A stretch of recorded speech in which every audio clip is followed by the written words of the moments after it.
Hello guys, welcome back. In today's video, I'm going to show you how to remove Facebook accounts from list. So it's pretty simple. Let's get started. So first of all, you have to open up Facebook application on your mobile phone. So after opening up the Facebook application on your mobile phone, just simply hit on the menu button here. So after tapping on the menu button here, just simply scroll down until you're able to find the option which is logout.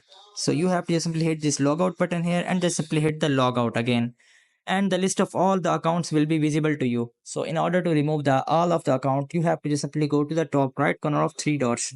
So after tapping on those three dots, you will be able to see these option which is remove profiles from this device. So what you have to do is just simply select this option, and you will be able to see the remove button which is right next to your profile. So in order to remove the specific profile, you have to just simply hit the remove button. So for example, I want to remove the first profile from my device, so I have to just simply hit the remove button at the above.